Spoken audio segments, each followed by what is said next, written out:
You know, at first the success comes really quickly, right?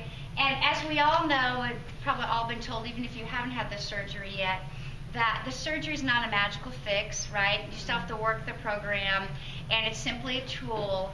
And so, and if you're not staying on your nutritional program and exercising and using your support system, that you can regain the weight, and people do that, unfortunately. And so these are some tips we're going to talk about today to keep you on the right track. So if you are fresh out of surgery or you're going to have the surgery, these are some great things to keep in mind, all right? What do we mean by motivation? What would be? Seeing success. So seeing success, okay, all right. Being and what? Focused. Being focused, okay. What else does it mean to be? Willing to do a life change. What? Willing to do a life change. Willing to do a life change. Excellent, excellent. How do you know when you're motivated? Mental attitude. Mental attitude, which is what? Can you be a little more specific? Feeling good about the direction you're going in, staying positive about your situation. Okay, so feeling good about the situation you're going to, meaning you're seeing results, you're seeing change. Okay. Can you feel negative and still be motivated? Yeah. Okay, all right. So sometimes negative things motivate us, right? How many of you had a great workout when you were really mad or angry, right? So sometimes emotions aren't necessarily positive that also motivate us. These are things that human beings have a need for affection and stimulation, and we're curious. And we all have a need for affection and belonging and feeling accepted, right? Which really connects to many of you all probably needing to fit into society, right? You don't want people to look at your weight and judge you by that, right? So a need to be accepted. And society has certain rules about how people are supposed to look, yes, okay? They're not always healthy, are they? Sometimes they are, sometimes they're not.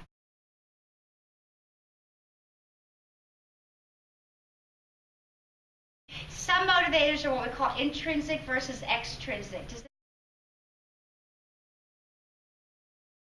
Very good, from the inside and the outside. So can you be a little more specific? What do we mean from the inside? Good feelings, happiness within. Okay, so things from, and what do we mean by extrinsic from the outside? Other people, possibly. From other people, right? Okay, so people asking us to do things or expectations from the outside. And which do you think is probably, in terms of, if you saw, you know, I'm a psychologist, and a psychologist would say, which is probably more lasting and healthier, intrinsic or extrinsic? Well, it depends on, you're right. So maybe some of it's cultural? Is that what you, or you the one that said that? Who said the upbringing? You are. What? No, that's brilliant. And when you don't indulge in soul food, it means what to your family? Well, it's not about not indulging. It's expected. It's part of that. Right, because Thinking of the heavy food, the greases, the fried food. But what does it mean? What does it represents something even larger in your culture? And it means love, right? And acceptance. And so what, you're not eating my pumpkin pie, you must not love me. What's wrong? Right, it's a rejection, a form of rejection. Very good. But that can be problematic, right? So intrinsic factors, intrinsic motivation is really the healthiest, coming from within. What do you want? On the other hand, I like what you said. We don't live in a bubble, right? So we live with people around us. So we may talk about later on, if people are struggling with around the holidays, people pushing food on you, right? Shows love, that kind of a thing. And how do you handle that?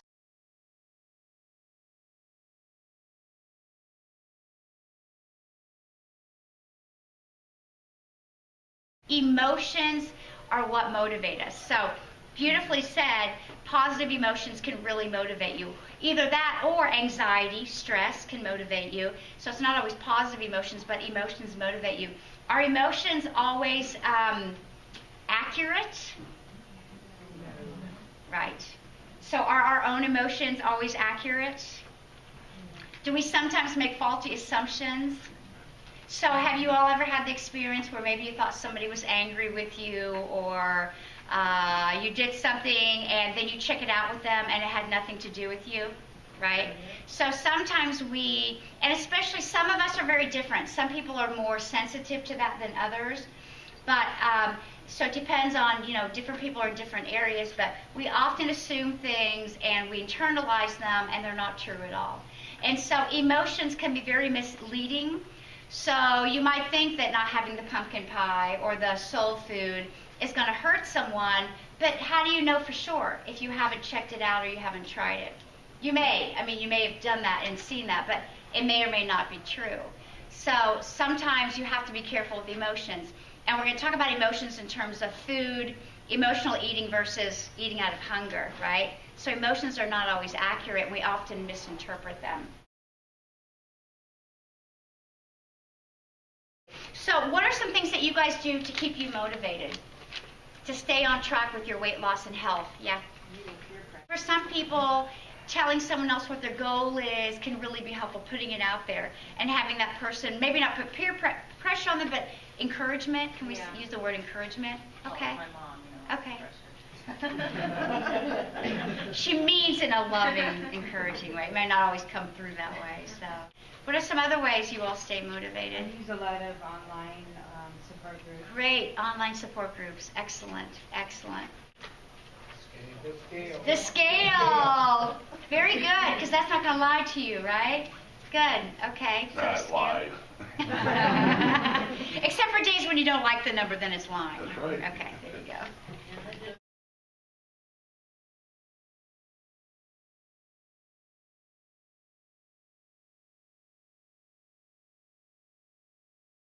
Look at my before pictures. Very good. And I'm going to talk about, that was one of the things that I had a suggestion for. Excellent. And that reminds you, right? How long have you been out of surgery? 9 months. 9 months. Do you forget what you, because it's been a long time and you see yourself every day. And so sometimes, do you ever look in the mirror and think, I haven't changed at all? Yeah. Okay. So that's when you get the old pictures I out. have days where I feel fat. Yeah, right. And that's where the, and that's where the emotion, I think relying on your emotions is probably one of the worst things that you can do in terms of always doing that. I mean, sometimes our emotions are very telling, but again, our emotions, right? And fat is not a feeling. Something else is going on. And this is a whole other talk, but weight is not about food. It's about other stuff that we've been using food for, So very good. All right, excellent. So the before pictures, great. So sometimes you haven't met those weight loss goals and then you sabotage yourself. The surgery is not a quick fix. You're still going to have days where you feel crappy. I mean, just because you lose weight now, you look fabulous and you get fabulous clothes does not mean you can still have days where maybe you have depression, or days where you feel lonely, or days where blah, blah, whatever it was pre-surgery. And I think that's the big mistake that people make, that, if I look the way I want, or I reach this goal, or all my problems will be fixed.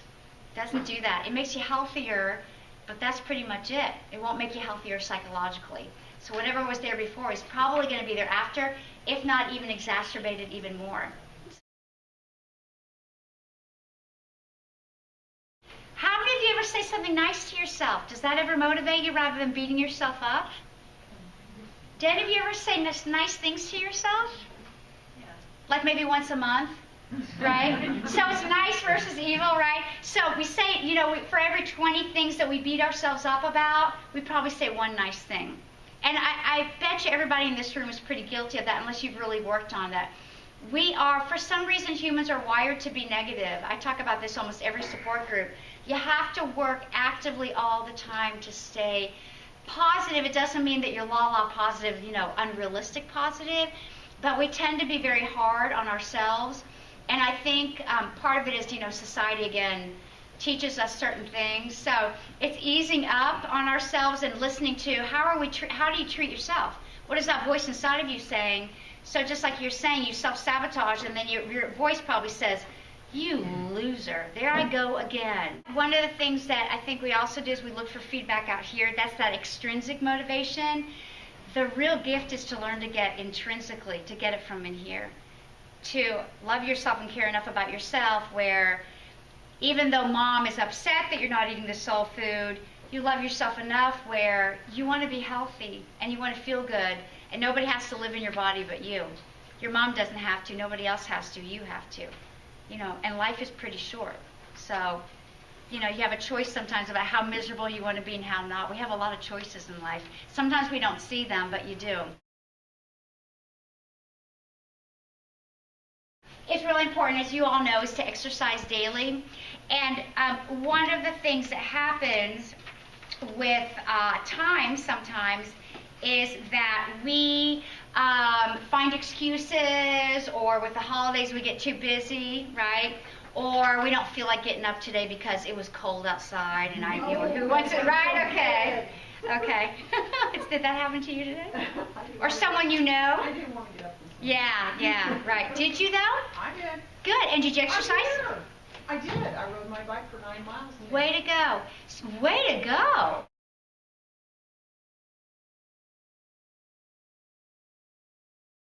One of the things too about, exercise is, if you're not self-motivated, what else can you do? Buddy up. Buddy up. Excellent. Buddy up. To either have a partner, maybe even your spouse, or if you don't have that, get someone that you know is relying on you that you're going to meet at the gym. And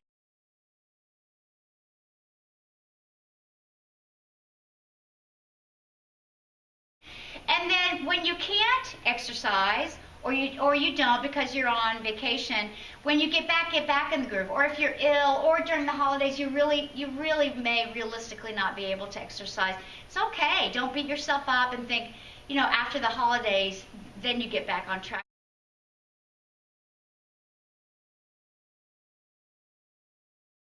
And tell me specifically, how do you eat your food differently when you're angry versus hungry? Probably just picking up stuff, you're not looking what you're picking. You don't even taste it anymore, do you? You're just shoveling it down. Pounding it down. Okay, pounding it down. That's right, as quick as you can. And what does that do for you when you are angry and you're eating more? It makes you feel like sometimes it makes you feel good. Okay, so it But numbs then you out. later on, you know that you gained pounds. And then you're even more pissed, right? Yeah. Than the anger, right? Really, how many of us know that emotional eating doesn't work, right? Yeah, it works for maybe 5 minutes, maybe 10, but then it really makes it worse, doesn't it, in the long run?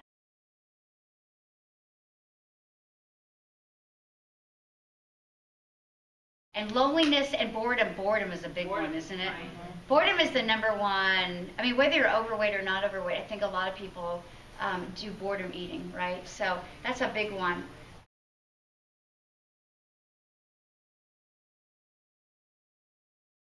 It's not a magical fix, right? We talk about the honeymoon phase, and then you're back to like, dang, I gotta exercise. I'm hungry again. I can't always. So that's why people do regain it. And then there's social hunger. You're at a party, and the cookies just look so pretty, and it smells good. What's one of the ways that you can take care of the social hunger when you go to parties? Eat before. Well, eat before, excellent, so you won't be hungry. And when you're there, what can you enjoy if you're not enjoying the food? The people. Company. Yeah, the people. Right.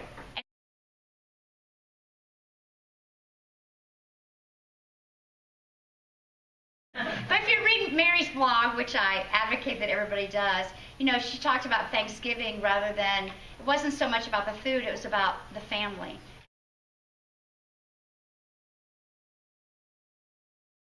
Again, surgery's not a quick fix, right? And so after the surgery, some other stuff might come up for people. So number one, some people have not been a lower weight for years or if ever. And so sometimes women or men notice they get more attention from individuals, and it may bring out some feelings of insecurity as you lose weight. Maybe if you're married, things like that. Maybe some people think that the surgery will be a wonderful quick fix for their marriages, or their husband will notice them more, their wife will notice them more. And it doesn't always happen. It doesn't always happen. And so, life continues.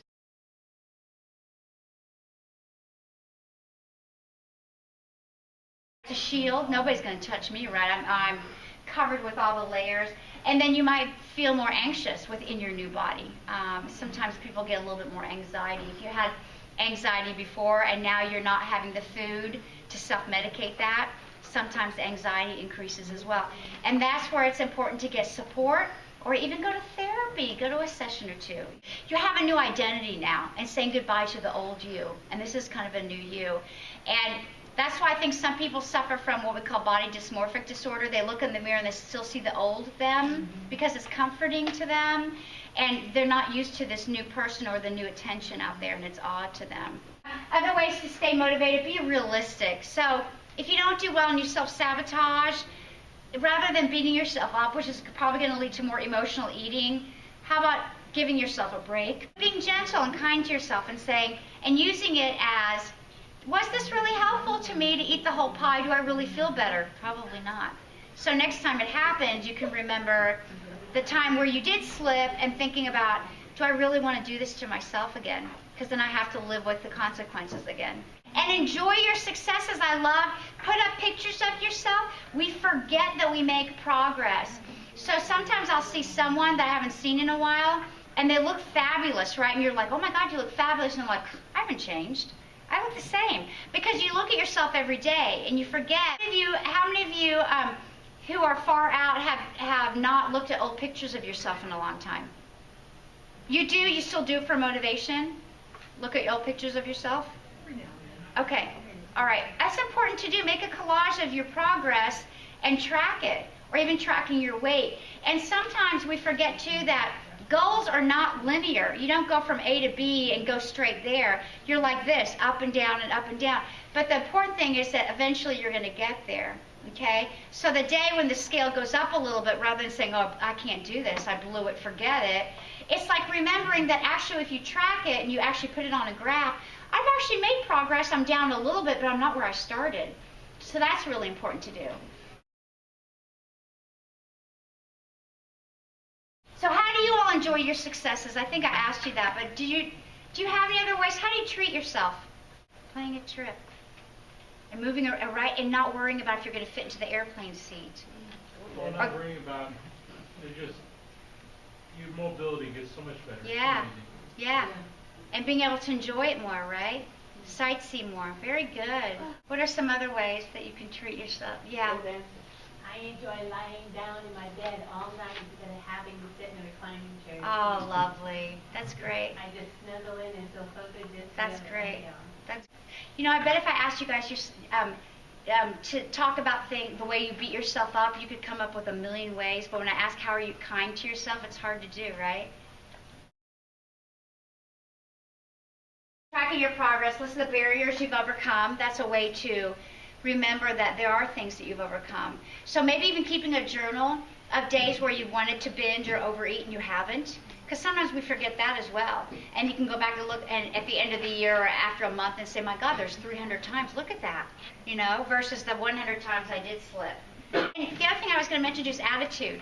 Really, it's your attitude about life. You know, we hear that old adage, is the glass half full or half empty? It can make a difference in the world around, you know, the way you look at the world. It's not what happens out here, it's the way that you interpret what's happening to you that makes a big difference. I really recommend you all take 20 minutes to look at it. It is a researcher, her name is Brené Brown, and she talks about being authentic and being imperfect and being okay with that. And that one of the things that I talked about in here is that how good we are at beating ourselves up. People are so good at being negative internally. And that coming to the point where it's not about weight, it's not about how you look. You want to be healthy, but you're worthy of love. You are loved, and you are enough as is. Because we always think we're not enough, right? Some of us do. And that's part of, I think, this whole weight, image, self-image, psychological part of this. And the weight really is more about getting healthy and being able to do more. But really, it's not going to fix what's internal if you have low self-esteem.